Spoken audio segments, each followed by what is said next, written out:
ॐ नमो भगवते वासुदेवाय। ॐ नमो भगवते वासुदेवाय। ॐ नमो भगवते वासुदेवाय। हरे कृष्णा। सभी भक्तों को सादर प्रणाम। श्रीमद् भागवतम महापुराण के सत्र 338 में आप सभी का स्वागत है। हम सभी वेद व्यास जी द्वारा रचित 18,000 श्लोकों वाले श्रीमद् भागवतम महापुराण को अंतर्राष्ट्रीय कृष्ण भावनामृत संघ के संस्थापक आचार्य कृष्ण कृपा मूर्ति श्री श्रीमद् अभय चरणारविंद भक्ति वेदांत स्वामी श्रील प्रभुपाद द्वारा लिखित पुस्तकों के मार्गदर्शन में प्रकाश में यहाँ भक्तों के संग श्रवण करने का प्रयास कर रहे हैं। जैसा कि सत्रों का प्रारूप है, हम सभी वर्तमान विषय की संक्षिप्त पुनरावृत्ति और अवलोकन करते हैं आवश्यकता के अनुसार। तत्पश्चात मंगलाचरण और उसके बाद एक एक श्लोक का वाचन, अनुवाद और भक्ति वेदांता स्वामी श्रील प्रभुपाद के द्वारा लिखित तात्पर्यों के प्रकाश में इस विषय को उसकी संपूर्णता के साथ समझने का प्रयास करते हैं। वर्तमान संबंध में हम सभी स्कंद 6 अध्याय 5 आज के सत्र में आरंभ करने जा रहे हैं। अध्याय 5 अध्याय के नाम से ही इसकी रोचकता का हम अनुमान लगा सकते हैं। अध्याय का नाम है प्रजापति दक्ष द्वारा नारद मुनि को श्राप।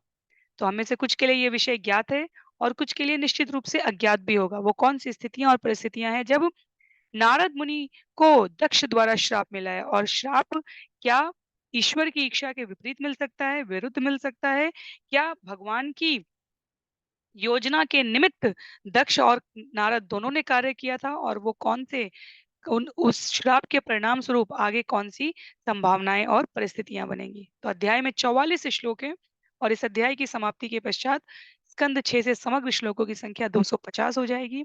श्रीमद् भागवतम से अब तक के कुल श्लोकों की संख्या जो हमने इन सत्रों में श्रवण और पठन करने का प्रयास किया है 4970 हो जाएगी। तो यदि हमें स्मरण है, स्कंद 6 के प्रथम 3 अध्याय अजामिल के विषय पर थे। अध्याय 4, 5 और 6 यदि मुझे सम्यक रूप से स्मरण है दक्ष पर है।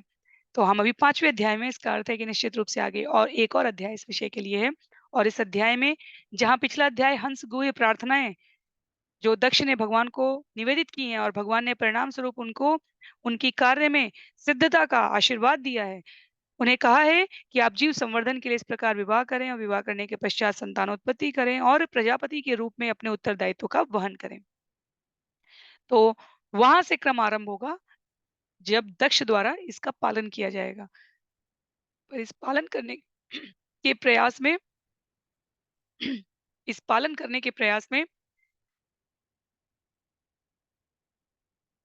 नारद मुनि किस प्रकार उपस्थित होंगे और श्राप के भागी बनेंगे, ये हम लोग इस सत्र में श्रवण करने का प्रयास करेंगे। तो आरंभ करते हैं मंगलाचरण से और उसके पश्चात हम लोग विषय वस्तु को श्रवण करेंगे। जिनके पास पुस्तक है, मेरा अनुरोध है आप पुस्तकों का प्रयोग करें। इससे श्रील प्रभुपाद द्वारा लिखे गए तात्पर्य की प्रत्येक पंक्ति को आप इस सत्र के क्रम के अनुसार श्रवण और पठन कर सकते हैं, क्योंकि हम यहाँ केवल पुस्तक का तात्पर्य का सार समझने का प्रयास करते हैं। कई बार तात्पर्य बहुत बड़े होते हैं और उसमें बहुत ज्यादा संदर्भ वाले बिंदु लिखे होते हैं। तो विशेष समग्रता से समझने के लिए श्रील प्रभुपाद की पुस्तक अवश्य अपने साथ रखें, यदि सुविधा के अनुसार आपके लिए संभव हो तो। नारायणं नमस्कृत्य नरं चैव नरोत्तमं देवीं सरस्वतीं व्यासं ततो जयमुदीरयेत्। शृण्वतां स्वकथा कृष्ण पुण्यश्रवणकीर्तन यद्यन्तस्तो यभद्राणि विधुनोति सुयस्यताम्। नष्टप्रायेषु भद्रेषु नित्यं भागवत सेवया भगवत्यो। क्षमा कीजिए, मैंने आप लोगों से शेयर नहीं किया। नष्टप्रायेषु भद्रेषु नित्यं भागवत सेवया भगवत्युत्तमश्लोके भक्तिर्भवति नैष्ठिकी। ॐ अज्ञानतिमिरान्धस्य ज्ञानाञ्जनशलाकया चक्षु उन्मीलितं येन तस्मै श्रीगुरुवे नमः। मूकं करोति वाचालं पङ्गुं लङ्घयते गिरिं यत्कृपातमहं वन्दे परमानन्दमाधवम्। वाञ्छाकल्पतरुभ्यश्च कृपा सिन्धुभ्य एव च पतितानां पावनेभ्यो वैष्णवेभ्यो नमो नमः। जय श्री कृष्ण चैतन्य प्रभु नित्यानंद श्री अद्वैत गदाधर श्रीवासादि गौर भक्तवृंद। हरे कृष्ण कृष्ण कृष्ण हरे हरे, हरे राम राम राम हरे हरे। हरे कृष्णा कृष्ण कृष्ण हरे हरे, हरे राम राम राम हरे हरे। हरे कृष्ण कृष्ण कृष्ण हरे हरे, हरे राम राम राम हरे हरे। हरे कृष्णा। तो पुनः सभी भक्तों को सादर प्रणाम। सत्र 338 में हम सभी स्कंद 6 अध्याय 5 दक्ष के द्वारा नारद मुनि को श्राप, इसे आरंभ करने जा रहे हैं। इसमें 44 श्लोक है। तो वो स्थिति परिस्थिति जहां पर भगवान के आदेश की आशीर्वाद की प्राप्ति के पश्चात दक्ष द्वारा अपने उत्तरदायित्व के कार्य को संपन्न करने के लिए प्रवृत्त होने के प्रयास में वो घटनाक्रम आता है जिसमें उन्हें नारद मुनि को श्राप देना पड़ता है। तो भगवान की योजना के इस विधान में नारद मुनि के बारे में भगवान ने जब हंस हुए प्रार्थना से प्रसन्न हुए तो ये नहीं कहा कि आगे जाकर आपको ऐसा कार्य भी करना पड़ेगा दक्ष महाराज, लेकिन दक्ष और नारद दोनों भगवान के प्रिय हैं। तो स्थितियां कुछ विशेष बनती हैं। तो श्रवण करते हैं स्कंद 6 अध्याय 5 श्लोक संख्या 1 से। श्री शुक उवाच तस्यां स पाञ्चजन्यां वै विष्णुमायोपबृंहित हर्यश्वसंज्ञानयुतं पुत्रानजनयद्विभु। तस्यां स पाञ्चजन्यां वै विष्णुमायोपबृंहित हर्यश्वसंज्ञानयुतं पुत्रान् अजनयत विभु। श्रील सुखदेव गोस्वामी ने कहा, भगवान विष्णु की माया से प्रेरित होकर प्रजापति दक्ष ने असिकनी पांचजनी के गर्भ से 10,000 पुत्र उत्पन्न किए। ये हे राजन, ये पुत्र हर्यश्व कहलाए। तो अलग देश काल परिस्थिति की बात हो रही है, अलग युग की बात हो रही है, इसलिए हमें पुत्रों या पुत्रियों की संतानों की संख्याओं के क्रम पर अविश्वास नहीं करना चाहिए। अलग अलग जीव पहले उच्चतर और भिन्न काल गणना में उपस्थित हुए हैं। मनुष्यों की आयु भिन्न रही है, मनुष्यों की शारीरिक क्षमताएं भिन्न रही हैं, और इंद्रियों का स्वभाव, इंद्रियों की आसक्ति भिन्न रही है। और यहाँ पर तो प्रत्यक्ष रूप से भगवान ने पिछले अध्याय में दक्ष को कहा था कि माया, मेरी माया के प्रभाव से आप विवाह करेंगे और सृष्टि के संवर्धन में इंद्रिय संसर्ग करके सृष्टि के संवर्धन में सहयोग करेंगे। तो इसलिए यहाँ पर प्रजापति दक्ष के लिए कहा जा रहा है असिकनी। पिछले अध्याय में असिकनी के साथ विवाह किया था दक्ष ने, तो उनसे यहाँ पर पुत्रों की संख्या बताई गई। ये पुत्र जैसे प्रचेताओं की संख्या 10 है और वो 10 संयुक्त रूप से प्रचेता कहलाए हैं। यहाँ पर ये 10,000 पुत्र एक साथ हर्यश्व कहे जा रहे हैं। तो श्लोक संख्या 2 में अपृथक धर्मशीला ते सर्वे दाक्षायणा नृप पित्रा प्रोक्ता प्रजा सर्गे प्रतीचिम प्रययुर्दिशम। हे राजन, प्रजापति दक्ष के सारे पुत्र समान रूप से अत्यंत विनम्र तथा अपने पिता के आदेशों के प्रति आज्ञाकारी थे। जब उनके पिता ने संतानें उत्पन्न करने के लिए उन्हें आदेश दिया तो वे सभी पश्चिमी दिशा की ओर चले गए। तो दक्ष के पुत्र उत्पन्न हुए और पुत्र को जैसे ब्रह्मा जी ने अपने मानस पुत्रों को आदेश दिया है सृष्टि के संवर्धन का, और प्रजापति उनमें से एक है, वैसे प्रजापति द्वारा आगे सृष्टि के संवर्धन के लिए आदेश दिया जाता है और पुत्रों द्वारा उसका पालन करने के लिए समयांतर पर पश्चिम दिशा की ओर गमन किया गया है।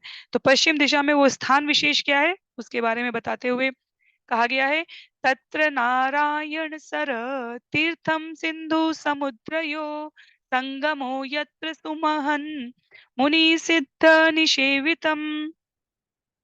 पश्चिम में जहाँ सिंधु नदी सागर से मिलती है, नारायण सरस नामक एक महान तीर्थ स्थान है। वहां पर अनेक मुनि तथा आध्यात्मिक चेतना में उन्नत अन्य लोग रहते हैं। तो सिंधु नदी सागर से मिल रही है, तीर्थ स्थान का नाम नारायण सरस है, और मुनि आध्यात्मिक चेतना के लिए। पहले जब स्थानों का विश्लेषण किया जाता है तो बताया जाता है ये स्थान भौतिक दृष्टि से संपन्न है या आध्यात्मिक दृष्टि से संपन्न है। तो इस स्थान को नारायण सरस नाम को आध्यात्मिक चेतना में उन्नत लोगों का निवास स्थान बताया गया है।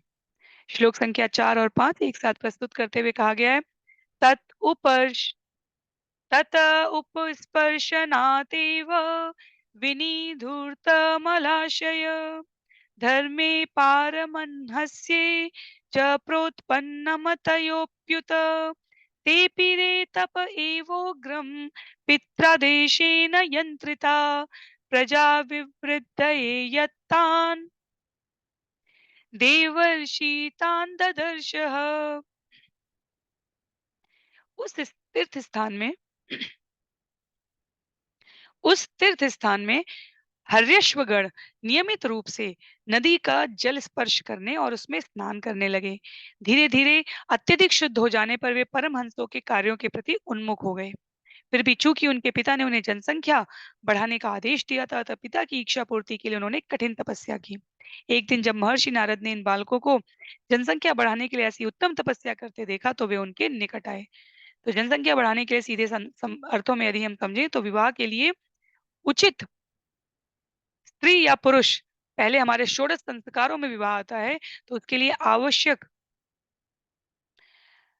मेल भाव से युक्त विचार में, व्यवहार में समानता या विभिन्नता की उपयुक्तता देखने के लिए जो समाज के प्रबुद्ध वर्ग हैं, उनके द्वारा सदैव मार्गदर्शन किया जाता रहा। इस भागवतम में अभी तक हम इतने लोगों के विवाह के बारे में श्रवण कर चुके हैं और कहीं न कहीं किसी न किसी प्रबुद्ध व्यक्ति द्वारा या व्यक्तियों द्वारा उसमें मार्गदर्शन किया गया है। तो जहाँ जहाँ जब भी ये कहा जाता है वर्तमान विश्व में भी अरेंज मैरिज और अन्य प्रकार के विवाह की व्यवस्थाओं में सदैव जो शास्त्र का मत है उसमें कहीं पर भी स्त्री और पुरुष की स्वतंत्रता की अभिव्यक्ति पर कोई बंधन नहीं है। पर उसके पूर्व इतना विवेक समुन्नत होना चाहिए कि उचित और अनुचित का चुनाव उस क्षेत्र के या उस परिवार विशेष के प्रबुद्ध जन के मार्गदर्शन द्वारा संपन्न किया जा सके। जैसे हमने देवहूति के विवाह के समय देवहूति ने अपनी इच्छा व्यक्त की और मनु द्वारा उनको मनु स्वयं माता-पिता दोनों देवहूति के संग में, मनु और शत्रुपा संग में जाकर उनके लिए उनकी रुचि के अनुसार योग्य वर की खोज करने जाते हैं। और इधर कर्दम ऋषि तपस्या कर रहे हैं, तो स्वयं, क्योंकि वो बिल्कुल पहली, दूसरी, तीसरी पीढ़ी है सृष्टि की, ब्रह्मा जी के सीधे संबंधियों में आते हैं ये। तो भगवान द्वारा कर्दम ऋषि को कहा जा रहा है कि जैसी आपके द्वारा ब्रह्मा जी की दी गई आज्ञा की पूर्ति के लिए पत्नी के रूप में कन्या को प्राप्त करने के लिए ये तब किया जा रहा है, वैसी कन्या अभी मनु और शत्रुपा के द्वारा साथ आपके पास आएंगी। तो कहीं न कहीं किसी न किसी रूप में हमने प्रत्यक्ष और अप्रत्यक्ष रूप से समाज के प्रबुद्ध जनों का मार्गदर्शन देखा है। और इस प्रकार से ये विषय बहुत ही, ये हमारे षोडश संस्कार में है विवाह विषय। तो इसमें कभी भी किसी भी प्रकार की प्रतिबंधता विचारशीलता पर नहीं लगाई गई है। यहाँ पर जब हर्यश्वगण पिता की आज्ञा का पालन करने के लिए उपयुक्त पत्नी के लिए तपस्या कर रहे हैं, इसी प्रकार माता सती और सीता और अन्य के लिए भी हम सुनते हैं कि वो भी उपयुक्त पति की प्राप्ति के लिए तपस्या। तो तपस्या हमारे सनातन धर्म के मूल में रही। तपस्या जिसे हम कहते हैं, अपने दिन नियमित चर्या में भी हम तपस्या का आश्रय लेते हैं। एक निश्चित समय पर सोने, उठने, कार्य करने, किसी कार्य विशेष के लिए निश्चित सामर्थ्य लगाने के लिए, अन्य प्रकार के मनोरंजन के साधनों का त्याग करना, समय की उपयुक्तता को समझना, तपश्चर्या हमारे जीवन का अभिन्न अंग है। और मनुष्य जो विवेकशील हैं, केवल वे ही इसका महत्व समझकर इस मनुष्य शरीर का सर्वाधिक लाभ प्राप्त कर सकते हैं। अन्यथा जो सिर्फ खाने, सोने, स्वयं को मनोरंजन करने और अपनी रक्षा करने के लिए किंचित प्रकार के न्यूनतम आवश्यक साधनों का प्रयोग करके जीवन संचालित कर रहे हैं, उनमें और पशुओं में कोई अंतर नहीं होता। भगवत गीता जब आरंभ होती है, तो वहां पर सुभाषितानी के इस श्लोक को उद्धृत करते हुए आचार्य कहते हैं कि सकाम कर्म करना, ये जो पाप और पुण्य कर्म करने की गति मनुष्यों की मति में स्थापित की गई है, वो उनको पशुओं से भिन्न करने के लिए, क्योंकि त्याग करने की, तपस्या करने की, तपश्चर्या में जीवन ढालने की, पुण्य के लिए ही सही, पर मनुष्य से भिन्न होने के लिए, सकाम कर्म की प्राप्ति के लिए जीव अपने आप को पहले उस पर उद्धृत करता है। और धीरे-धीरे योग सीढ़ी पर बढ़ते हुए हम सकाम कर्म से आगे कर्म निष्काम कर्म से, तत्पश्चात ध्यान से, ज्ञान से, क्रमशः बढ़ते हुए तब हम सांख्य योग और भक्ति योग इन इन स्तर को समझने की योग्यता स्थापित कर पाते हैं। तो अब जब इतना उत्तम तप करते हुए हर्यश्व को देख रहे हैं नारद मुनि, तो उनके मन में विचार आया कि ये जनसंख्या बढ़ाने के लिए इतना समुन्नत तरीके से, अर्थात ये कितना भी हुआ तो माया के प्रभाव से सकाम कर्म करने को उद्यत हैं। क्यों ना इन्हें ज्ञानी बनाया जाए, क्यों ना इन्हें भगवत भक्ति में लगाया जाए। तो विचार किया है, नारद मुनि उपस्थित हुए हैं, तो निश्चित रूप से कुछ रोचक ही होगा और सबके लिए भलाई का होगा। ऐसा नहीं है कि उनका कोई अपना स्वार्थ है इसमें। श्लोक संख्या 6 में उवाच चाथ हर्यश्वा कथं स्रक्ष्यत वै प्रजा अदृष्टान्तं भुवो यूयं बालिशाबत पालका तथैक पुरुषं राष्ट्रं बिलं चादृष्ट निर्गमं बहुरूपां स्त्रियं चापि पुमांशं पुंश्चलीपतिं नदीम् उभयतो वाहां पञ्चाद्भुतं गृहं क्वचिद्दंशं चित्रकथं सौरभ्यं स्वयं भ्रमी। महामुनि नारद ने कहा, हे अर्यश्वो, तुमने पृथ्वी के छोरों को नहीं देखा है।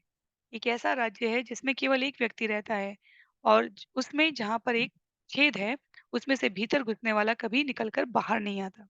वहां पर एक स्त्री है जो अत्यंत असाध्वी है और वो नाना प्रकार के आकर्षक वस्त्रों से अपने को सुसज्जित करती है और वहां जो पुरुष रहता है वह उसका पति है। उस राज्य में एक नदी है जो दोनों दिशाओं में बहती है। 25 पदार्थों से बना हुआ एक अद्भुत घर है। एक हंस है जो नाना प्रकार की ध्वनियाँ करता है और एक सतत घूमने वाली वस्तु है जो तेज छुरों तथा वज्रों से बनी है।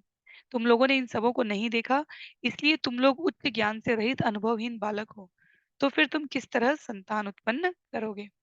तो ये पूरी जो जैसे पुरंजन की कथा थी, वैसे ही इस शरीर के और इसके विभिन्न भागों विभागों को समझाने के क्रम में ये उपमा दी गई है नारद मुनि द्वारा। नारद मुनि उन्हें कहना चाह रहे हैं कि परमहंसों के स्पर्श से, इससे पहले हमने श्रवण किया परमहंसों के उस नदी में इस स्थान से स्पर्श से, उनके संग से, उनके वातावरण में उपस्थित होने से हर्यश्व पहले ही शुद्ध हो चुके हैं और वो वास्तव में तीर्थ स्थान में रहकर इस प्रकार का आचरण करने से मुक्ति के अधिकारी हो चुके हैं। तो नारद मुनि कह रहे हैं कि जो मुक्ति का अधिकारी पहले गृहस्थ जीवन धारण करके जीव अपने आप को उच्चतर अवस्था के लिए प्रेरित करता है। समाज की सुव्यवस्था बनाए रखने के लिए ये वर्णाश्रम और अलग-अलग गुण कर्म और स्वभाव के अनुसार व्यवस्थाएं बनी हुई हैं। उसमें हर्यश्व पहले ही मुक्त हो चुके हैं। तो गृहस्थ वानप्रस्थ से ऊपर वो पहले ही मुक्त होने के अधिकारी हो चुके हैं। तो उन्हें फिर इस गृहस्थ जीवन में बंधने के लिए प्रोत्साहित करना अनावश्यक है। इस शरीर को प्राप्त करने के हेतु का उत्तम फल, उच्चतर फल नहीं है। इसलिए इस रूपक के माध्यम से नारद मुनि उन्हें विचार करने के लिए कह रहे हैं कि वो क्यों अपने पिता के आदेश का पालन करना चाहते हैं। उनका कहना है कि अर्थात एक बार भौतिक परिवेश में लिप्त हो जाने पर जीव यदि हृदय के भीतर झांकने का अवसर ना पा पाया, अगर उसको वैसा उत्तम संग नहीं मिला, जैसे अजामिल के संदर्भ में हमने देखा, तो अधिकाधिक माया में बद्ध होते जाएंगे। तो नारद मुनि का उद्देश्य बहुत स्पष्ट है यहाँ पर, वो प्रजापति दक्ष के पुत्रों का ध्यान सामान्य किंतु प्रजनन के जटिल मामलों में ना उलझाकर आध्यात्मिक साक्षात्कार की ओर मोड़ना चाह रहे हैं। तो विषय के अनुसार हमें, स्थिति के और परिस्थिति के अनुसार हमें विषय का श्रवण करना है। गृहस्थ को निकृष्ट नहीं कहा जा रहा है, स्त्री के शरीर को निकृष्ट नहीं कहा जा रहा है, पुरुष के शरीर को केवल इंद्रिय भोग करने के लिए नहीं कहा जा रहा है।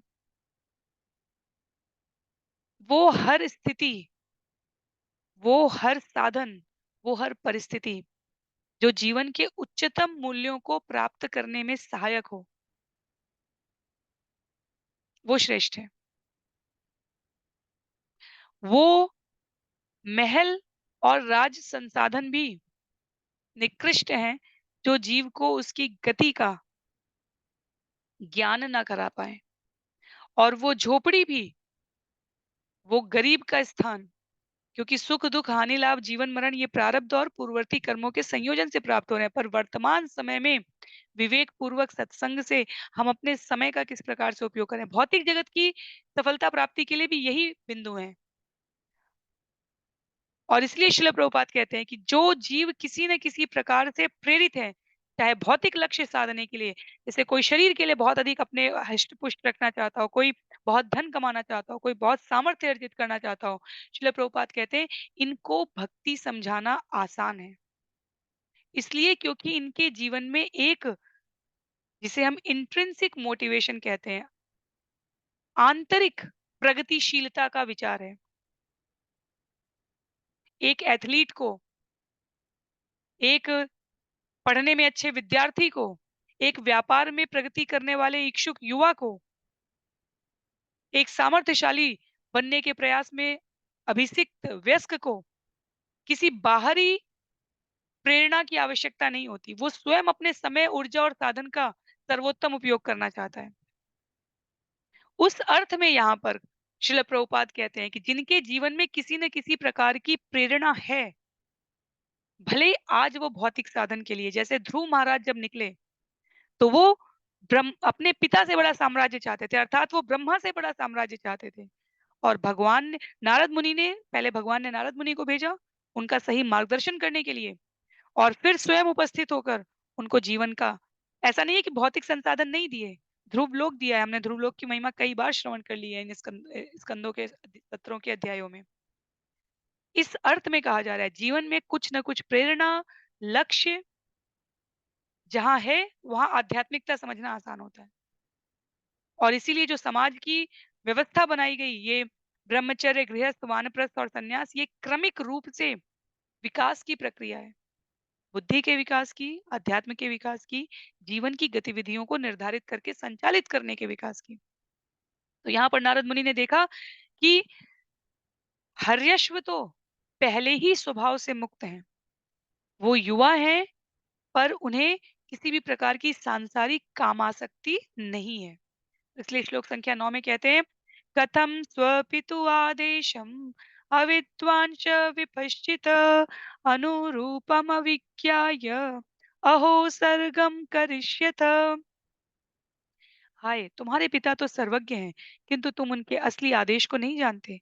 अपने पिता के असली उद्देश्य को जाने बिना तुम किस तरह संतान उत्पन्न करोगे।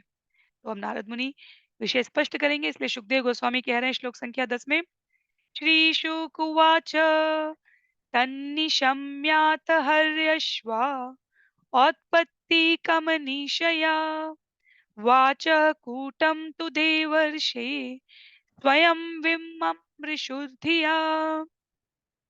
श्री सुखदेव गोस्वामी ने कहा, नारद मुनि के गूढ़ शब्दों को सुनकर हर्यश्वों ने अपना स्वाभाविक बुद्धि से दूसरों से सहायता लिए बिना विचार किया।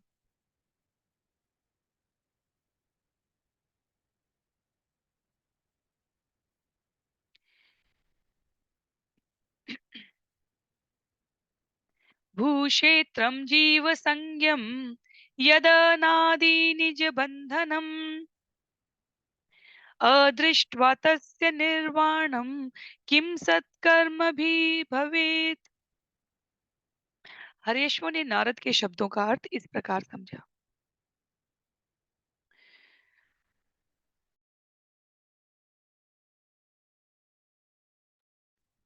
भू शब्द कर्म क्षेत्र का द्योतक है। यह भौतिक शरीर जो मनुष्य के कर्मों का फल होता है, उसका कर्म क्षेत्र है, और यह उसे झूठी उपाधियां देता है। अनादिकाल से मनुष्य को विविध प्रकार के भौतिक शरीर प्राप्त होते रहे हैं, जो भौतिक जगत से बंधन के मूल कारण है। यदि कोई मूर्ख मनुष्य मूर्खतावश क्षणिक सकाम कर्मों में अपने को लगाता है और इस बंधन को समाप्त करने की ओर नहीं देखता, तो उसको कर्मों का क्या लाभ मिलेगा। तो जो हर्यश्व हैं, वो समझ रहे हैं इस बात को इस प्रकार से कि ये जो भौतिक शरीर मिला है, वर्तमान में हमें मिला है, चाहे मनुष्य का मिला है, चाहे पशु पक्षी का मिले, जिसे चाहे किसी अन्य योनि का मिले, वो पूर्ववर्ती कर्मों का फल है। हमने इस प्रकार की इच्छा की होगी।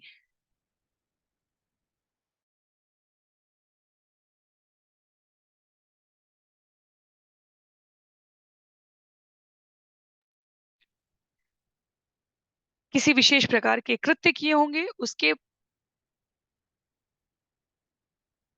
भोग के लिए ये शरीर विशेष प्राप्त हुआ। अब शरीर विशेष मिलने के पश्चात ये शरीर जब हम क्षेत्रज्ञ समझते हैं भगवत गीता में अध्याय 13-14 में जहाँ हम प्रकृति, पुरुष, चेतना इन विषयों को अ, और प्रकृति के 3 गुणों को समझ रहे होते हैं तब वहाँ इसका वर्णन आता है।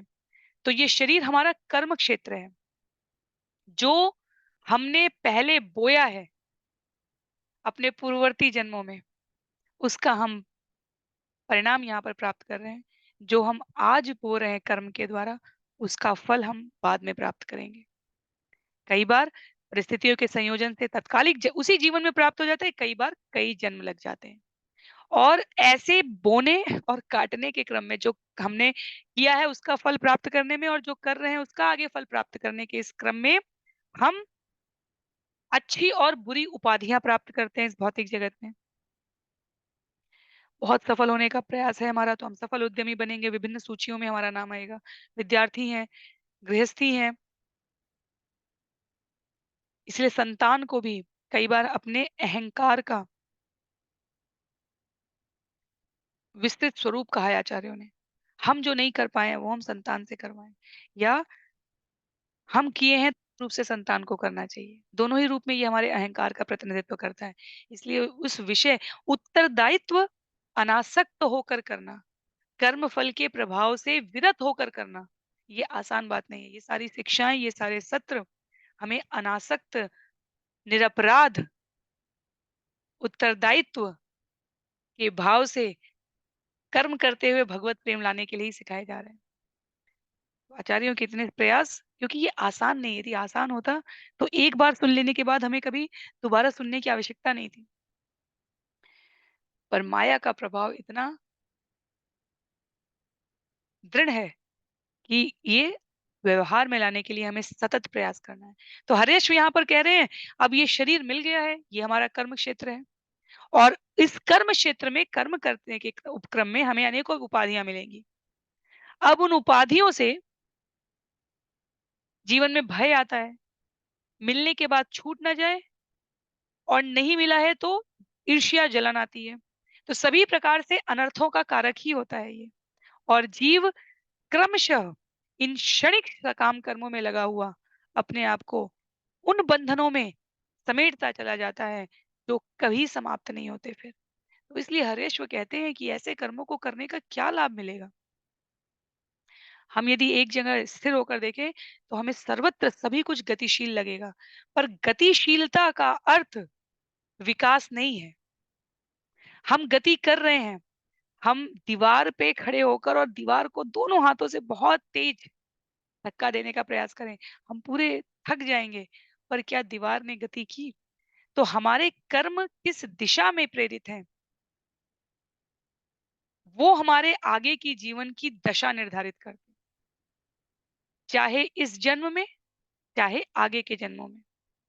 कर्म किस दिशा में प्रेरित होकर ईमानदारी पूर्वक सक्रियता से किए जा रहे हैं, वो हमारे आगे के जीवन की दशा, ये दिशा हमारी दशा निर्धारित करते हैं। और प्रजापति के पुत्र हर्यश्व नारद मुनि के उपदेशों का तात्पर्य समझ गए। इसीलिए यहाँ पर श्रील प्रभुपाद ने जो मैंने विषय पहले कहा उसी को लिखा है कि कृष्ण भावनामृत आंदोलन विशेषतया ऐसे प्रबोधन के लिए है जहाँ मानवता को प्रबुद्ध किया जा सके। जन्म मृत्यु जरा निरंतर बंधन में रहते हुए एक जन्म से एक शरीर से दूसरे शरीर में प्रवेश करते रह जाना, ये प्रगति नहीं है। माया के चंगुल में पुनः ना फंसना, ये प्रगति का द्योतक है। आगे श्लोक संख्या 12 में कहते हैं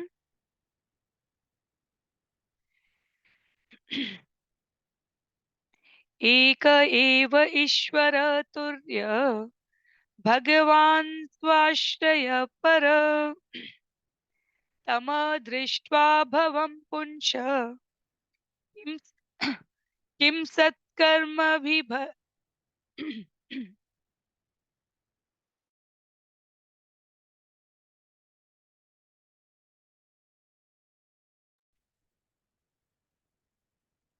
एक एवेश्वर तुर्य भगवान स्वाश्रय पर तम अदृष्टा भवं पुंस किम असत् कर्म भी भवेत। नारद मुनि ने कहा था कि एक ऐसा राज्य है जहाँ केवल एक नर है। हर्यश्वों को इस कथन के आशय की अनुभूति हुई।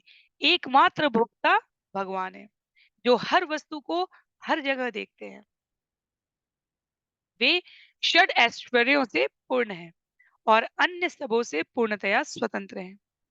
वे कभी भी भौतिक प्रकृति के 3 गुणों से प्रभावित नहीं होते, क्योंकि वे सदा से इस भौतिक सृष्टि से परे रहे हैं। यदि मानव समाज के सदस्य ज्ञान तथा कर्मों की प्रगति के माध्यम से उन परम पुरुष को नहीं समझते, बल्कि क्षणिक सुख के लिए दिन रात कुत्ते बिल्लियों की तरह अत्यधिक कठोर श्रम करते हैं, तो उनके कार्यों से क्या लाभ है। तो क्रमशः एक एक जो भाव व्यक्त किया है नारद मुनि ने उपमा के द्वारा, हरेश्वर के द्वारा, अब उसकी विवेचना की जा रही है।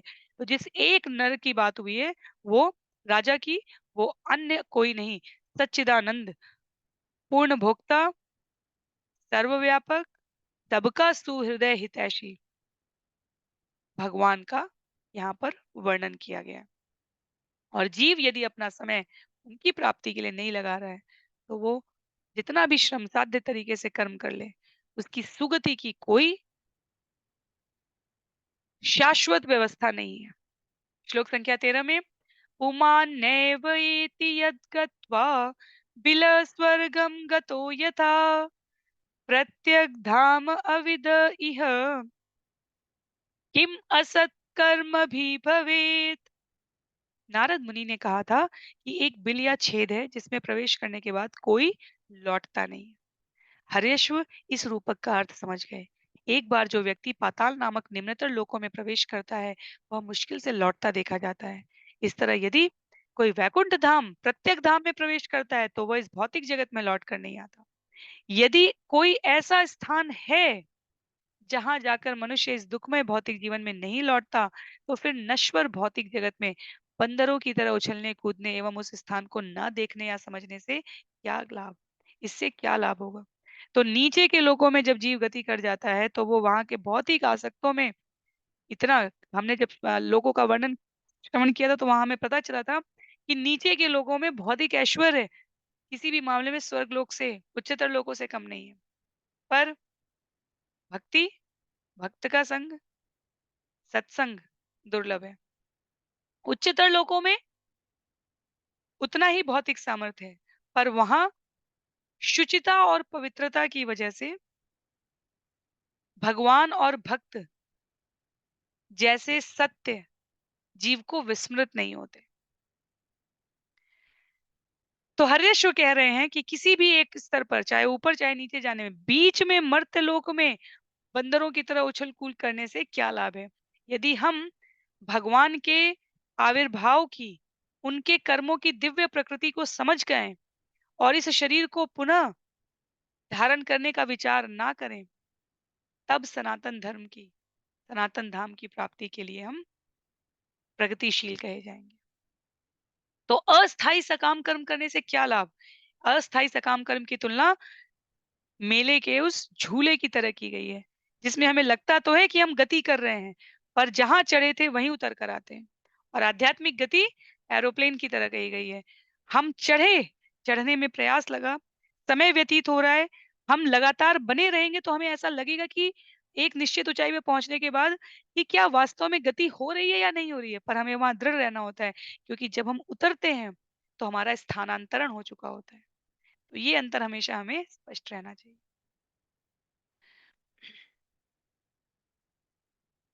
श्लोक संख्या 14 में, नाना रूपात्मनो बुद्धि स्वैरिणी गुणान्विता तन्निष्ठामगतस्येह किम असत् कर्म भी भवेत। नारद मुनि ने एक स्त्री का वर्णन किया है जो पेशेवर वैश्या है। हर्यश्वों को इस स्त्री की पहचान समझ में आ गई।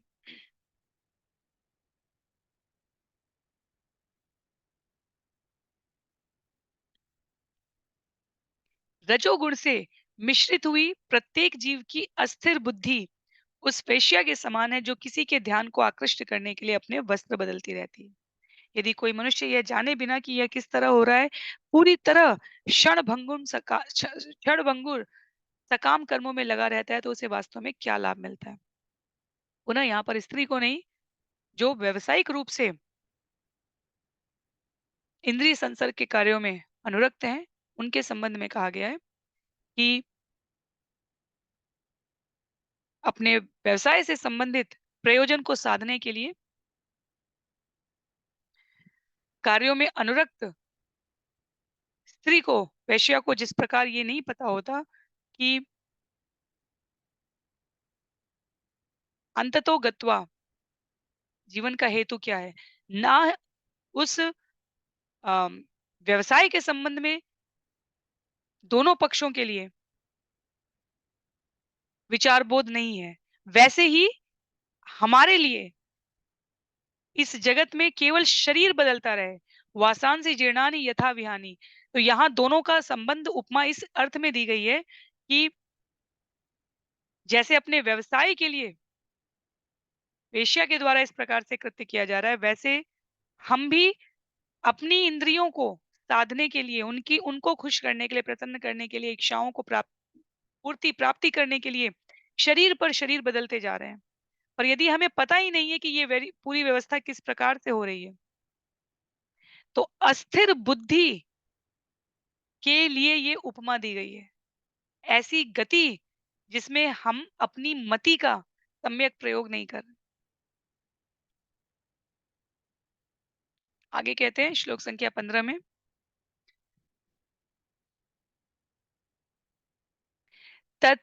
तत्संगभ्रंशित ऐश्वर्यं संसरन्तं कुभार्यवत् तद्गति अबुधस्येह किम असत्कर्मभिः भवेत्।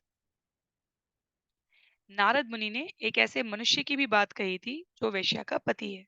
हर्यश्वों ने इसे इस प्रकार समझा, यदि कोई पुरुष किसी वेश्या का पति बनता है तो वह अपनी सारी स्वतंत्रता खो देता है।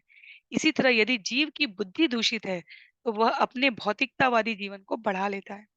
भौतिक प्रकृति से निराश होकर उसे बुद्धि की गतियों का अनुसरण करना पड़ता है जो सुख तथा दुख की विविध स्थितियों को लाती है। यदि कोई ऐसी स्थितियों में सकाम कर्म करता है तो इससे क्या लाभ होगा।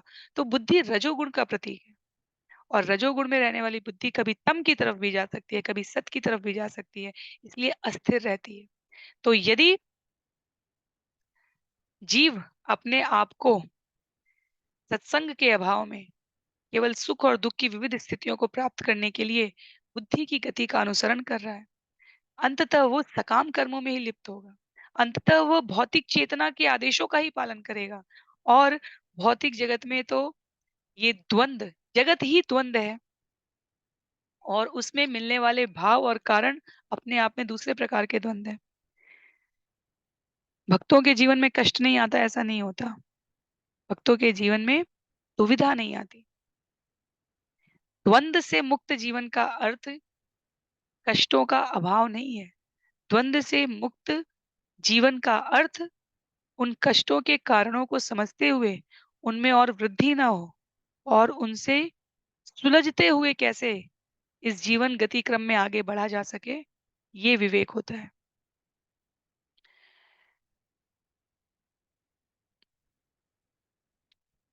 बहुत कई श्लोक हैं भगवत गीता में जो इसका निरूपण करते हैं। अध्याय 13 श्लोक संख्या 22 का उल्लेख करते हुए श्रील प्रभुपाद यहाँ तात्पर्य में कह रहे हैं, पुरुष प्रकृतिस्थो ही भुंक्ते प्रकृति जान गुणान कारणम गुण संगोस्य सद सदयो निजन्मसु। इस प्रकार जीव प्रकृति के तीनों गुणों का भोग करता हुआ प्रकृति का ही अनुसरण करता है। यह उस प्रकृति के साथ उसकी संगति के कारण है। इस तरह उसे विभिन्न योनियों में अच्छे तथा बुरे का सामना करना पड़ता है। यदि कोई व्यक्ति क्षणिक सकाम कर्मों में पूरी तरह लगा रहता है और इस असली समस्या को हल नहीं करता तो उसे क्या लाभ होगा। तो प्रकृति के साथ संगति करते हुए, प्रकृति का ही अनुसरण करते हुए, प्रकृति के द्वारा उपलब्ध साधनों में सुख और दुख रहते हुए यदि जीवन निकल जाए तो फिर वास्तव में जीवन का असली औचित्य, फिर मनुष्य और पशु में कोई अंतर नहीं रह गया। पशु हमसे ज्यादा खा लेते हैं, पशु हमसे ज्यादा सो लेते हैं, पशु हमसे ज्यादा सामर्थ्य के साथ अपनी रक्षा कर सकते हैं, और पशु हमसे ज्यादा अपनी इंद्रियों को संतुष्ट रख सकते हैं, कामेंद्रियों को, इंद्रिय संसर्ग, इन सब प्रक्रियाओं के द्वारा। श्लोक संख्या 16 में नारद मुनि द्वारा कहा गया है, सृष्टि अप्यय करीं मायां वेलाकुलांत वेगितां मत्तस्य ताम अविज्ञस्य किमसत्कर्म भी भवेत्। नारद मुनि ने कहा था कि एक नदी है जो दोनों दिशाओं में बहती है। हर्यश्वों ने इस कथन का तात्पर्य समझा, भौतिक प्रकृति दो प्रकार से कार्य करती है, सृजन द्वारा तथा संहार द्वारा। इस तरह भौतिक प्रकृति रूपी नदी दोनों दिशाओं में बहती है। जो जीव अनजाने में इस नदी में गिर जाता है वह इसकी लहरों में डूबता उतराता जाता है, और चूंकि नदी के किनारों के निकट धारा अधिक तेज रहती है, इसलिए वह बाहर निकल पाने में असमर्थ रहता है। माया रूपी उस नदी में सकाम कर्म करने से क्या लाभ होगा? नदी दोनों दिशाओं में गति कर रही है, प्रकृति दोनों दिशाओं में गति कर रही है, सृजन भी करेगी, संहार भी करेगी। जीव अपनी इच्छाओं के द्वारा यदि प्रकृति के गुणों का संसर्ग करेगा तो जन्म भी लेता रहेगा, मृत्यु को भी प्राप्त होता रहेगा, सृष्टि के निर्माण में भी वो उपस्थित रहेगा, और सृष्टि के विलीन होने पर भी उसका अस्तित्व उसी प्रकार जैसे जीव लहर में डूबता उतरा रहा है रह जाता है। ब्रह्म संहिता के एक एक छंद में श्रीमद् भागवतम के इन एक एक भावों का प्रस्तुतिकरण है। कहा गया है, सृष्टि स्थिति प्रलय साधन शक्ति एका शायेव यस्य भुवनानि विभर्ति दुर्गा। तो माया शक्ति दुर्गा सृष्टि स्थिति प्रलय का कार्यभार संभालती है, और वह भगवान के निर्देशन में कार्य करती है। भगवान भगवत गीता में कहते हैं, मया अध्यक्षेण प्रकृति स्तूयते स चराचर। तो यदि मनुष्य अविद्या की नदी में गिर गया तो लहरों के द्वारा वो इधर उधर उछाला जाता रहेगा। माया देवी, माता दुर्गा, जो भगवान की भक्ति में अनुरक्त होना चाहते हैं उनकी सहायता भी करती हैं। बुद्धि और मति स्थिर होनी चाहिए। जो माता दुर्गा भौतिक जगत की किसी भी कामना को पूरा करने का सामर्थ्य रखती हैं, क्योंकि भगवान के द्वारा उन्हें ये प्रदत्त है शक्ति। जो भगवान शिव इस जगत के निकृष्ट से निकृष्ट व्यक्ति को आश्रय देने के लिए प्रस्तुत हैं, उन दोनों के पास यदि जीव आध्यात्मिक प्रगति के लिए प्रयास करने की बात करेगा तो वो क्यों कर सहयोग नहीं करेंगे, अर्थात वो निश्चित रूप से सहयोग करेंगे।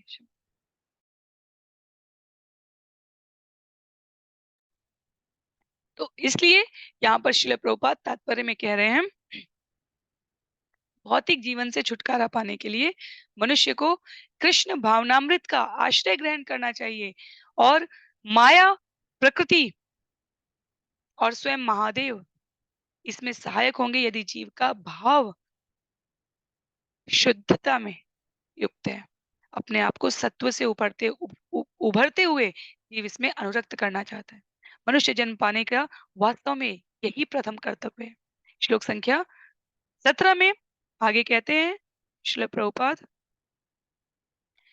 पंचविंशति तत्वानां पुरुषोतद्भुत दर्पण आध्यात्म अम्बुधस्येह किमसत्कर्म भी भवेत्। पंचविंशति तत्वानां पुरुषोद अद्भुत दर्पण आध्यात्मम अम्बुधस्येह किमसत्कर्म भी भवेत्। नारद मुनि ने कहा था कि 25 तत्वों से बना हुआ एक घर है। हर्यश्वों को यह रूपक समझ में आ गया। भगवान 25 तत्वों के आगार हैं और परम पुरुष होने के कारण कार्य कारण के संचालक रूप में वे उनकी अभिव्यक्ति करते हैं। यदि कोई व्यक्ति क्षण भंगुर सकाम कर्मों में अपने को लगाता है और उस परम पुरुष को नहीं जानता तो उसे क्या लाभ होगा? तो एक तारतम्य है इन श्लोकों में। नारद मुनि ने एक बार में कह दिया, और अब विचारशील व्यक्ति को प्रस्तुत करते हुए, प्रतिनिधित्व करते हुए हर्यश्व द्वारा उसके एक एक बिंदु पर विचार किया जा रहा है। और हम सबके लिए सुखकर बात यह है कि हम किसी भी शास्त्र में, किसी भी रूप में, किसी भी उपमा के द्वारा इन विषयों को समझें। सार रूप में तो भगवान समस्त कारणों के कारण है। इस श्रुति की स्मृति की पुनरावृत्ति हो जाती है। तो यहाँ पर भगवान को पुनः सर्व कारण कारणम, समस्त कारणों के कारण के रूप में स्थापित किया गया है। भगवान स्थापित है हमारी समझ के लिए, शब्दों में व्यवस्थित करके स्थापित किया गया है। विष्णु पुराण में कहा गया है, इस जगत में हम जो कुछ भी देखते हैं या देख सकते हैं, वह उन भगवान की विविध शक्तियों का केवल विस्तार है, जो उस अग्नि की तरह है, जो एक स्थान में स्थित होते हुए भी दूर दूर तक अपना प्रकाश फैलाती है। तो पूरा विराट जगत भगवान का विस्तार है। पर यदि हम सम्यक प्रयास ना करें तो हम कभी नहीं समझ पाएंगे। और सम्यक प्रयास में भक्ति मार्ग को सर्वश्रेष्ठ बताते हुए कहा गया है, एकमात्र भक्ति के द्वारा भक्त्या माम अभिजानाति यावन यश्चास्मि तत्वतः। जो भगवान सभी वस्तु व्यक्ति कारण चर और अचर के पीछे हैं, उन परम पुरुष को एकमात्र भक्ति के द्वारा समझा जा सकता है। आगे श्लोक संख्या 18 में कहते हैं, ऐश्वरम शास्त्रमुत्सृज्य बंध मोक्षानुदर्शनम विविक्त पदम अज्ञाय किम सत्कर्म भी भवेत। नारद मुनि ने हंस की बात की थी, इस श्लोक में हंस की व्याख्या की गई है। वैदिक ग्रंथ शास्त्र भलीभांति यह बताते हैं कि समस्त भौतिक तथा आध्यात्मिक शक्ति के स्रोत भगवान को किस तरह समझना चाहिए। दरअसल वे इन दोनों शक्तियों की विस्तार से व्याख्या करते हैं। हंस वह है जो पदार्थ और आत्मा में अंतर करता है, जो हर वस्तु के सार को ग्रहण करता है और जो बंधन के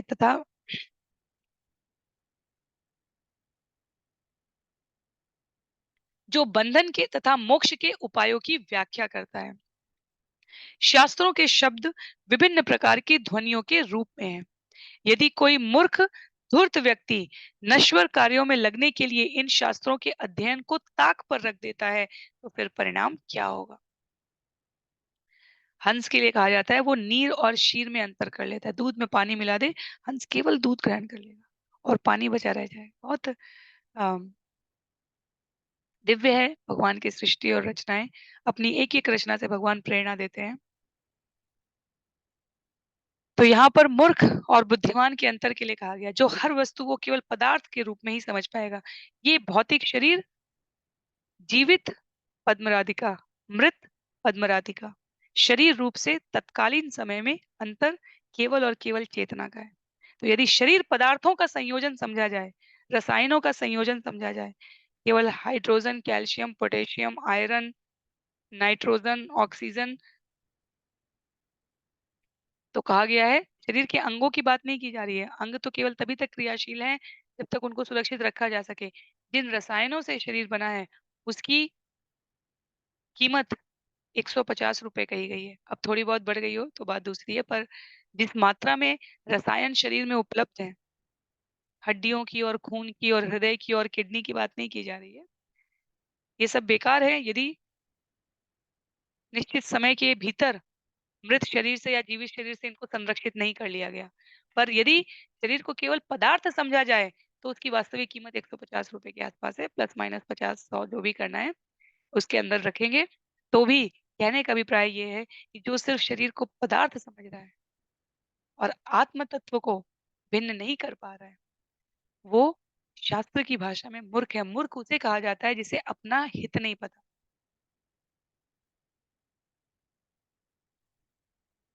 नराधम उसे कहा गया था जो अपना भी नुकसान करता है और दूसरे का भी नुकसान करता है। वो दूसरे के नुकसान करने के क्रम में अपना भी नुकसान कर लेता है। तो मूर्ख फिर भी ठीक है, नराधम अत्यंत निकृष्ट है। मूर्ख कहा गया है जिसे स्वयं का लाभ किसमें है, इसकी बुद्धि नहीं। आगे कुछ एक श्लोक और लेंगे हम लोग, श्लोक संख्या 19 में। कालचक्रं भ्रमीतीक्ष्णं सर्वं निष्कर्ष यज्जगत् स्वतंत्रम अबुधस्येय किम सत्कर्म भी भवेत्।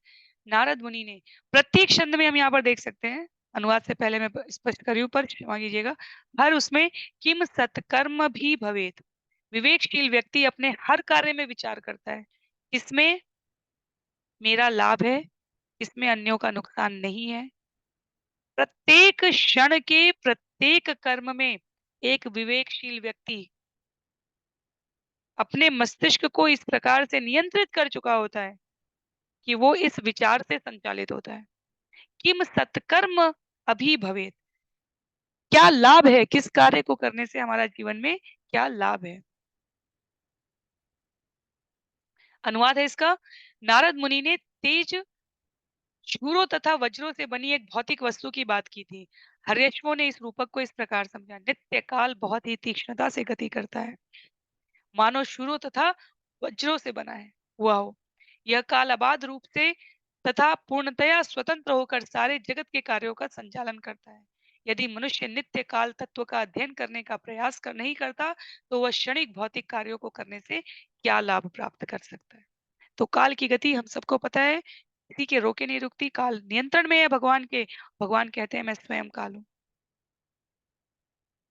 और वो स्वतंत्र है, तो गति कर रहा है। यदि जीव अपने समय का तत्वों का अध्ययन करने के लिए, व्यवहार रूप में उनका प्रयोग करने के लिए प्रयोग नहीं कर रहा है, तो क्षणिक भौतिक कार्यों से क्या लाभ होगा। बहुत ही स्पष्ट है ये। श्रील प्रभुपाद, जिन्होंने, मैंने पहले भी कहा था, चाणक्य पंडित के श्लोकों को उद्धृत करते रहे समय समय पर। यहाँ कहते हैं, महान राजनीतिज्ञ चाणक्य पंडित के नैतिक उपदेशों के अनुसार, आयुष क्षण एकोपि न लभ्य स्वर्ण कोटि भी न चेन निरर्थकम नीति काच हानि ततोधिका। करोड़ों डॉलर देकर भी जीवन का एक क्षण वापस नहीं लिया जा सकता, स्वर्ण कोटि भी। तो चाणक्य पंडित के समय में स्वर्ण मुद्राएं चलती थी।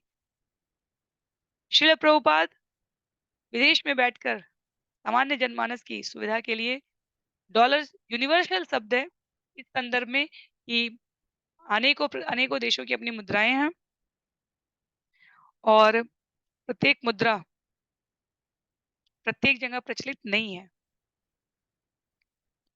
पर यदि आप कहीं पर भी डॉलर में लेकर चल रहे हैं, क्योंकि इसमें कोई हीनता और उच्चता की बात नहीं है कि क्यों भारतीय रुपया ऐसा है और वैसा नहीं है, ये सब अ, अन्य प्रकार के विषय हैं।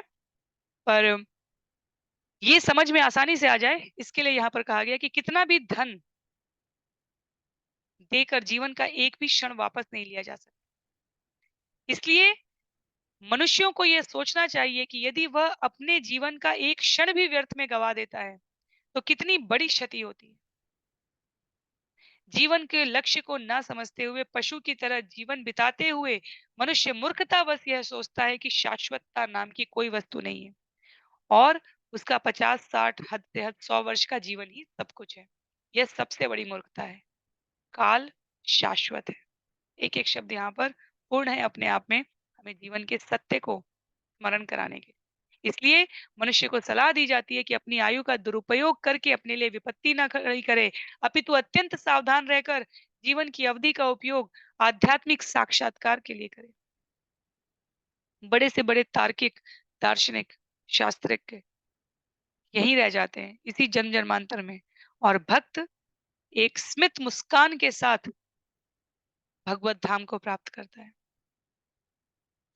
शास्त्रस्य पितु आदेशं यो न वेद निवर्तकं कथं तत् अनुरूपाय गुण विस्त्रम्भि उपक्रमेत।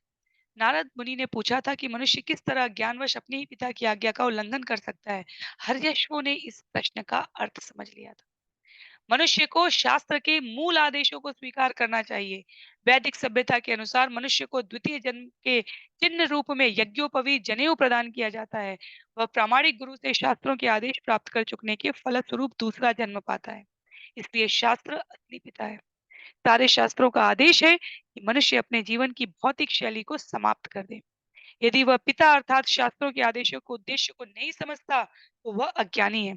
जो पिता अपने पुत्र को भौतिक कार्यों में लगाए रखने का प्रयत्न करता है, उसके वचन पिता के असली आदेश नहीं होते। शिल प्रभुपाद भक्तिवेदांता स्वामी शिल प्रभुपाद जीवन पर्यंत अपने पिता के अत्यंत कृतज्ञ रहे कि जब उनके आसपास वाले सोचते थे कि अभय चरण, जो भक्तिवेदांत स्वामी शिल प्रभुपाद का नाम था, कि अभय भौतिक रूप से बहुत प्रसिद्ध बने, बहुत सामर्थ्यशाली बने। स्वयं उनकी माता का भी, एक स्नेहशील माता का यही विचार होता है, उनका भी ऐसा विचार था। पर श्रील प्रभुपाद के पिता सदैव प्रार्थना करते थे कि वो श्रीमती राधा रानी के चरणों का एक योग्य सेवक बन सके। भक्ति वेदांता श्रील प्रभुपाद के गुरु भक्ति सिद्धांत सरस्वती जी के पिता भक्ति विनोद ठाकुर, उन्होंने भक्ति सिद्धांत सरस्वती जी के जन्म के समय भी यही प्रार्थना की। जगन्नाथपुरी में निवास करते हुए भक्ति सिद्धांत सरस्वती जी ने जब जन्म लिया था, रथ का मार्ग, जो जगन्नाथपुरी का रथ है, वो उनके घर के रास्ते में पड़ रहा था। और जब रथ उस मार्ग से आ रहा था, तो नवजात शिशु को लेकर भक्ति विनोद ठाकुर की पत्नी अपने नवजात शिशु भक्ति सिद्धांत सरस्वती जी को लेकर नीचे आती हैं और रथ के पास ऐसे रखती हैं। भगवान की माला उनके ऊपर गिरती है। भक्ति विनोद ठाकुर उसी दिन समझ गए कि इस पुत्र को आध्यात्मिक लक्ष्यों की प्राप्ति के लिए प्रबुद्ध बनाना है, ऐसा भगवान ने निर्देश दिया है। तो भगवान अपनी तरफ से संकेत देते हैं, भगवान अपनी ओर से मार्गदर्शन करते हैं, भगवान अपनी ओर से संसाधन प्रदान करते हैं। जीव यदि उसे केवल भौतिक संसाधनों की तरफ, भौतिक उद्देश्यों की पूर्ति में लगा देगा, तो वो वास्तविक आदेश नहीं है।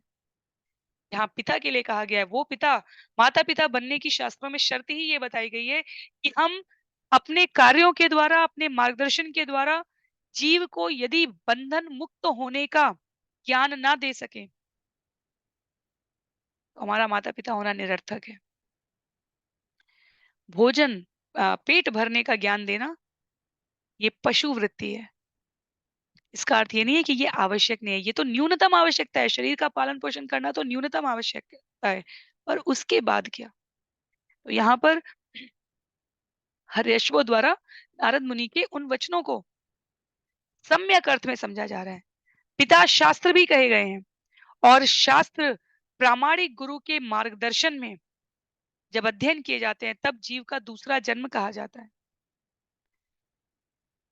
तो जब नारद मुनि ने ये कहा कि आपको पिता की आज्ञा का उल्लंघन नहीं, अज्ञानवश अपने पिता की आज्ञा का उल्लंघन कर जाता है मनुष्य, उसका अर्थ ये हुआ कि जो आदेश वास्तविक पिता द्वारा दिए जा रहे हैं, वही पालन होने चाहिए। इससे जो भौतिक माता-पिता हैं, उनके आदेशों का भी स्वतः पालन हो जाता है। क्योंकि अंततः यदि भगवान प्रसन्न है, तो ये जगत में जो आपसे सबसे अधिक अप्रसन्न रहेगा, वो भी प्रसन्न हो जाता है। भगवद गीता अध्याय 16 श्लोक संख्या 23 का उल्लेख करते हुए श्रील प्रभुपाद, कैसे श्रील प्रभुपाद ने अलग-अलग तात्पर्यों में बिल्कुल जो उस श्लोक के संदर्भ में विषय है, वैसे दूसरे संदर्भ प्रस्तुत किए। कहते हैं, यह शास्त्र विधिमुत्तिज्य वर्तते कामकारत न स सिद्धिम अवाप्नोति न सुखम न पराम गतिम। जो शास्त्रों के आदेशों की अवहेलना करता है और मनमाने ढंग से कार्य करता है, उसे ना तो सिद्धि, ना सुख और ना ही परम गति प्राप्त होती है। यदि भगवान प्रसन्न है, तो पूरा जगत अप्रसन्न भी रहेगा तो भी प्रसन्न हो जाएगा। यदि भगवान अप्रसन्न है, तो पूरे जगत की प्रसन्नता भी हमारे लिए निरर्थक है। श्लोक संख्या 21 में, इति व्यवसिता राजन हर्यश्व चेतस प्रयुस्तं परिक्रम्य पंथानम निवर्तनम। सुखदेव गोस्वामी ने आगे कहा, क्षमा कीजिए, हम लोग एक बार और पढ़ेंगे क्योंकि एक शब्द का विच्छेद यहाँ पर सही नहीं था। इति व्यवसिता राजन हर्यश्वाइक चेतस प्रयुस्तं परिक्रम्य पंथानम अनिवर्तनम। सुखदेव गोस्वामी ने आगे कहा, हे राजन, नारद मुनि के उपदेशों को सुनने के बाद प्रजापति दक्ष के पुत्र हर्यश्वों को पूरी तरह से समझ में आ गया। उन सबों ने उनके उपदेशों में विश्वास किया और वे एक ही निष्कर्ष पर पहुंचे। उन्हें अपना गुरु स्वीकार कर लेने पर उन्होंने उस महामुनि की प्रदक्षिणा की और उस पथ का अनुसरण किया जिससे कोई इस जगत में फिर नहीं लौटता। इसीलिए भगवान के बाद नारद मुनि सार्वभौम रूप से सबके गुरु हैं। एक व्यक्ति, एक उदाहरण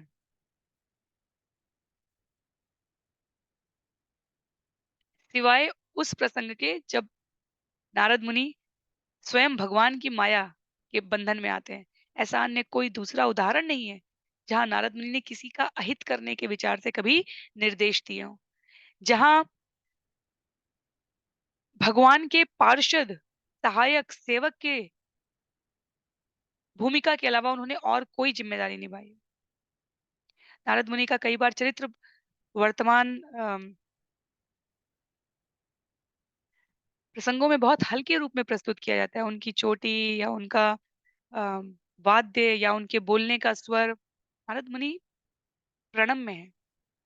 नारद मुनि सिद्ध हैं, शुद्ध हैं और भगवान की प्राप्ति में सभी को सहायक होते हैं। तो कई बार चरित्रों को जिस प्रकार से हल्का करके प्रस्तुत किया जाता है, हमें उसको शाश्वत नहीं पाना चाहिए। इसीलिए पुस्तकों का अध्ययन, शास्त्रों का सम्यक सं संग करना, भक्तों के मार्गदर्शन में, गुरु के संग में बहुत आवश्यक है। सबका सदैव भला किया है। तो हर्षियों ने यहाँ पर इस निष्कर्ष पर पहुँचने के पश्चात नारद मुनि को गुरु के रूप में स्वीकार किया है, उनकी परिक्रमा की है, उनके बताए गए उस पथ का अनुसरण किया है जिससे कोई जगत में वापस नहीं लौटता। तो वास्तव में जब हम इस विषय को ध्यानपूर्वक देखें, तो वर्तमान संदर्भ में भी जो गुरु स्वयं भौतिकता में लिप्त रहकर अन्यों को कहे कि तुम्हारा धन मेरा धन है, मैं तुम्हारा गुरु हूँ इसलिए मैं तुम्हारे धन का सम्यक प्रयोग करूँगा और तुम सात्विक और शुद्ध बनो, मुझे तो अन्यों का भी उद्धार करना है। ऐसे गुरुओं की शरण नहीं लेनी होती है। जो गुरु शिष्य परंपरा में स्वयं भौतिकतावादी जीवन का परित्याग करके शिष्यों को अपने आचरण से, कर्तव्य से प्रेरणा देते हुए उनको उनका मार्ग प्रशस्त करते हैं, बड़ी ही सौम्यता के साथ, बड़ी ही सतर्कता के साथ उनको गुरु बनाना चाहिए। तो अब आज के लिए अंतिम छंद पढ़ेंगे हम लोग, श्लोक पढ़ेंगे, श्लोक संख्या 22।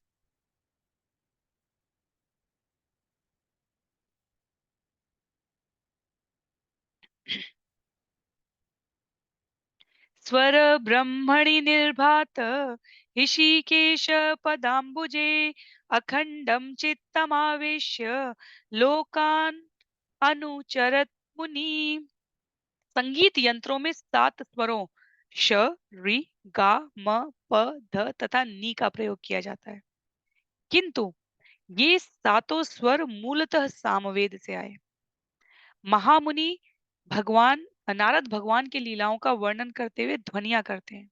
ऐसी दिव्य ध्वनियों यथा हरे कृष्णा कृष्ण कृष्ण हरे हरे, हरे राम राम राम हरे हरे हरे से वे अपने मन को भगवान के चरण कमलों पर स्थिर रख करते हैं।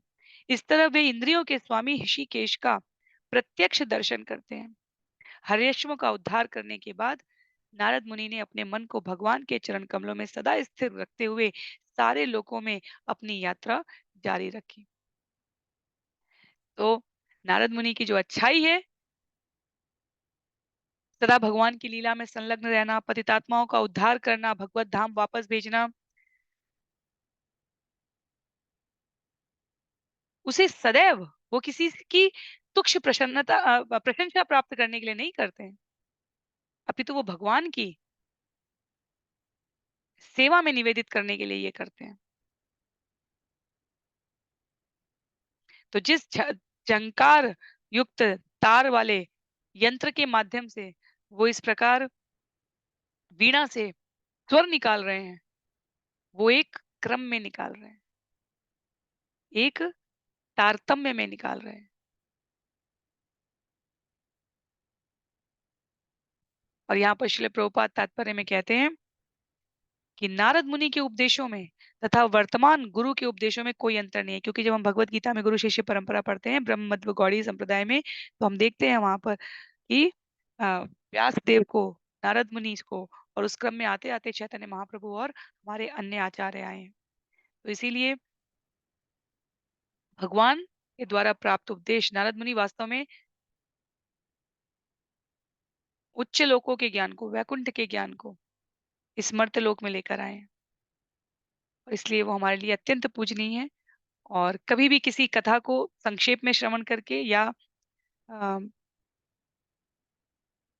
अभद्र तरीके से दिखाए जा रहे व्यक्तित्वों के क्रम में भ्रमित नहीं होना चाहिए। नारद मुनि का चरित्र दिव्य है, वो प्रणम्य है। हमें अपनी साधना के लिए उनसे प्रार्थना करनी चाहिए कि हम नियमित होकर उसमें अनुरक्त हो सके। तो यहाँ पर नारद मुनि द्वारा हर्यश्व को प्रेरणा दी गई, हर्यश्व द्वारा नारद मुनि को स्वयं के गुरु के रूप में स्वीकार किया गया, और अब वो नारद मुनि अपने रास्ते गए हैं, हर्यश्व अपने रास्ते चले गए हैं। श्लोक संख्या 22 से हम लोग आज के सत्र को यहीं समाप्त करेंगे। श्लोक संख्या 23 से विषय परिवर्तित होने लगेगा। तो दूसरी घटना आएगी। ये पहली घटना हुई, नारद मुनि को वास्तव में दक्ष के क्रोध का शिकार बनना पड़ेगा, क्योंकि दक्ष ने भेजा था अपने कार्य की संस्तुति कराने के लिए। नारद मुनि ने उनको मार्गदर्शन देकर उनका किसमें अधिक लाभ है, वास्तविक लाभ है, उस ओर प्रवृत्त कर दिया है। एक और घटना होगी, श्लोक संख्या 23 से 44 के बीच में हम उसे श्रवण करेंगे, और उसके पश्चात क्रोधित और दुखित होकर दक्ष द्वारा नारद मुनि को श्राप दिया जाएगा। तो अगले सत्र में श्लोक संख्या 23 से हम लोग इस विषय को श्रवण करेंगे। आज के लिए सत्र को यहीं पर समाप्त करते हैं। श्रील प्रभुपाद की जय, श्रील गुरुदेव की जय, अनंत कोटि वैष्णव वृंद की जय, श्रीमद् भागवतम महापुराण की जय। हरे कृष्ण।